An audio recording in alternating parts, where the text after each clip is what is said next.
Hi everybody. Today we are going to work in Seaborn and we're going to focus on a specific type of plotting that is called the rel plot or relationship plot, and this is kind of very useful to depict relationship among different variables in a dataset. So let's get started. First of all, we have to import Seaborn as SNS and matplotlib.pyplot as PLT, and we know that we have some built-in data in Seaborn library, right? So we are going to get one of the data frame, and we have to look into the data and we'll do some plotting on that. Okay, so let's run the first cell and then sns dot load dataset, and I'm calling that mpg data, and going to store that in a variable called cars. Okay, run it, and then let's look into the data. Basically, this is a data frame that is kind of giving you information about different um, vehicles, and then the country of origin, then the model year, miles per gallon, how many cylinders that vehicle contain, also the displacement, horsepower, all these different variables. Okay, so we are just going to focus on the plotting in this exercise. Okay, so first thing first, these are the variables, right? And we are going to see how the variables are connected, or how the features are connected or dependent in one into another one. Okay, so first let's do a plot. Okay, so calling the Seaborn SNS, and then rel plot, and then our data is cars, right? So assigning the data, and then our x, let's say mpg, and you can try any variable here, it's up to you, but this is just a exercise, just for demonstration purpose. So, and y is, let's say, horsepower. Okay,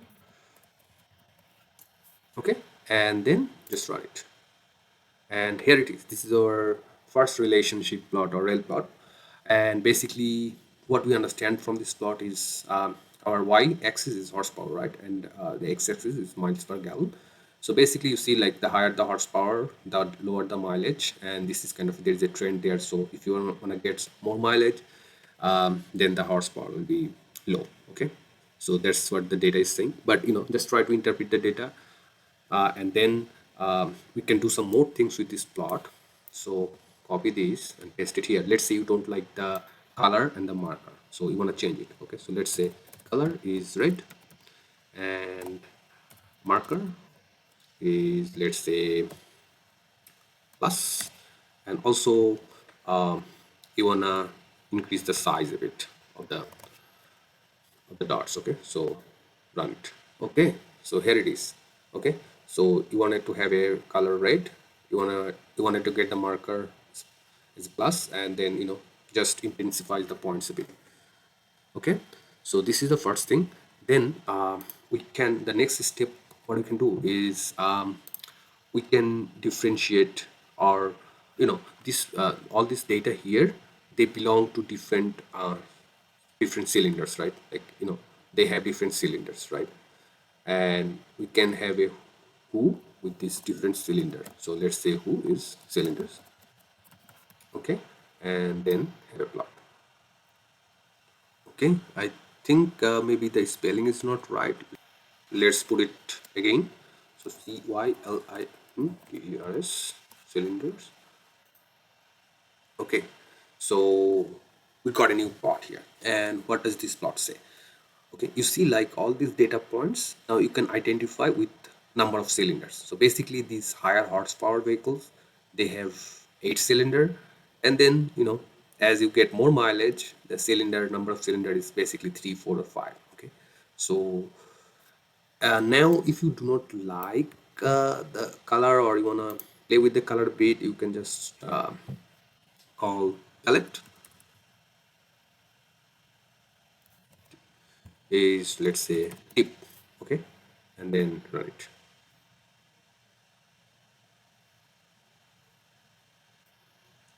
Spelling might be wrong, so palette is tip, and run it. Okay, so you see, like, we had the color is changed here, right? You can also say, you can use dark. There are a lot of other options, but you can try whatever you like. So now the color is changed, right?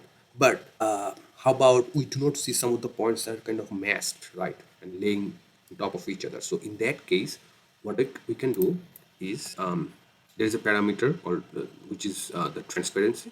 So alpha is, let's say, you just make it less transparent and then plot it. Okay, so here the benefit is like, there are some points you can see overlap, and there is, whenever there is overlap, you can see like it is kind of getting the full transparency, right? But when there is no overlap, it is kind of less transparent. So this is what this plot is. I mean, you can, if the point one of the point is masked by other, you can just use this alpha parameter. There the max value is 1 here. Okay, now our next thing what we can try here is so there are some markers, right? Like all the cylinders are representing the same markers, so you can change that. So you say, let's say style, and let's say put the cylinders. Okay, what this is going to do is like, change the marker for every cylinder type. So let's run it. Okay, you see we are having different markers for different cylinder type.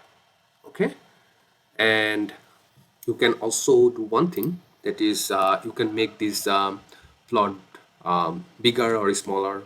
So what you can do is aspect, which is a ratio of width and height. So let's say aspect is width is 10 8, and as length is 10. Okay, and you run it. Oh, I think I'm missing a T here. So let's run it. Okay, you see this got changed. You can do different things, like you can make it more taller if you reduce the width and then run it again.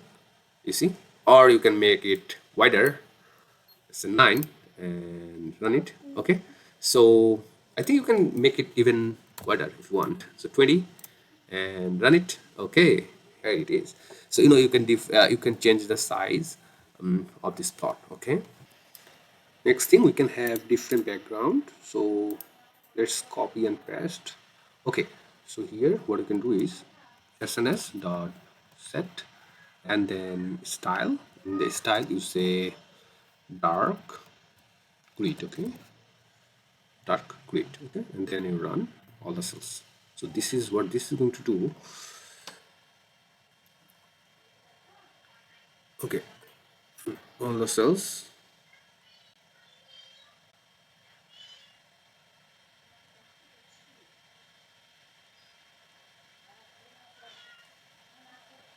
Okay, now you can see like the background is dark grid. You can do white grid or anything, whatever you want.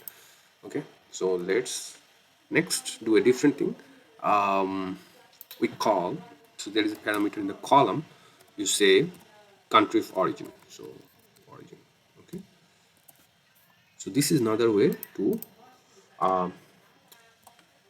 specify and isolate the data with regard to the origin.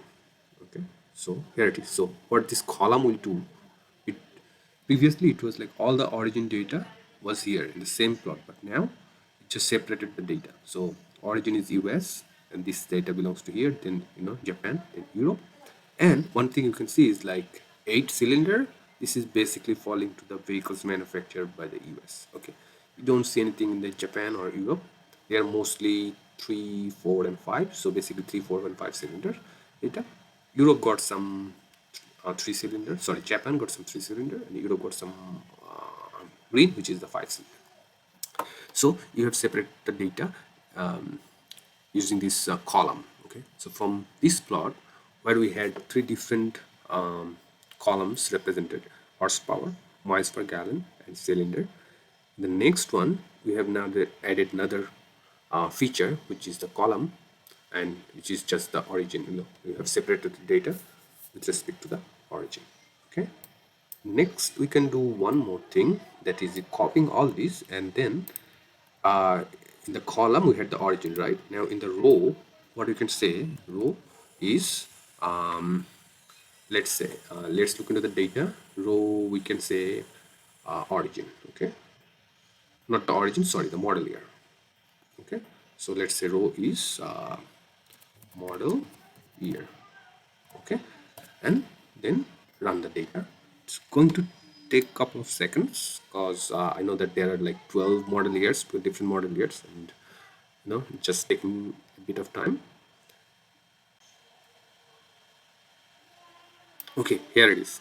So you see, like, now the data is also divided into model year. So we have the first column, sorry, row is, model year 70, and then you have model year second row 71, and it goes up to 82. Okay, so you see, like, it's all the rows are representing now the model year. Let's look into this again.